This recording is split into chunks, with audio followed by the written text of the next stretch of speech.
One of the best ways to demonstrate leadership abilities in your students is by how you discipline yourself as a teacher.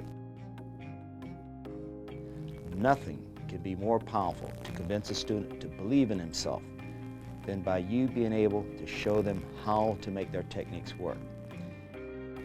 Everybody wants our students to go out and spread the word that maybe my instructor is not the best fighter in the world, but he definitely knows how to teach.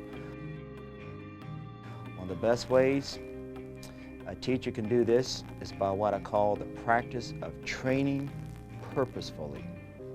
Training with purpose is one of the building blocks to what I call self-confidence or self-esteem. If you want your students to have confidence in what you're doing, then this is a must. Now, to make this happen as a teacher, training purposely is when the goals set are proportionally to the student's abilities and that you make sure that they live, train, and always execute with intention. Most martial artists train without purpose, always at the mercy of chance and hope. They hope they get better. They hope they become faster. They hope that their training regimen is proper. They hope that their teacher is showing them what works. To better bring out this purpose in your training, there's 4 rules that I want to recommend. Number 1, be responsible for setting up your own goal and their purposes. Number 2, be very serious with identifying what training habits are necessary to produce that task that you seek. Go ahead and ask other black belts about their achievements and see if they sort of comply with your own endeavors. Number 3, the third thing, monitor your training, test and upgrade your skills, and to make sure that they're in alignment with your preferred goals. This is one of the reasons that I recommend people do some type of sparring, whether it's like limitation sparring or actual sparring or even going into competition. And 4th, pay attention to your outcome.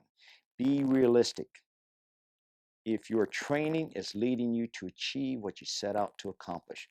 Now watch out for distractions. Watch out for cutting your goal short.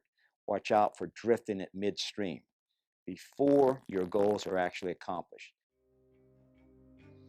Now, to demonstrate leadership with your students, you must build confidence within them. And one of the best ways of doing this is when they spar doing drills, don't concern yourself with who's the fastest, who's the strongest, who's in the best shape. De-emphasize those values. Put values on who can execute the principles the best, who can execute the tactics that you're teaching them the best. This builds strength in the mind. Ultimately, you learn that that is the ultimate weapon. You become a leader by showing your students how to make their techniques work and by helping them to become achievers. Remember, the root of a student's self-esteem is not their achievements, but those internally generated practices that, among other things, make it possible for them to achieve. This is what I mean by training purposefully.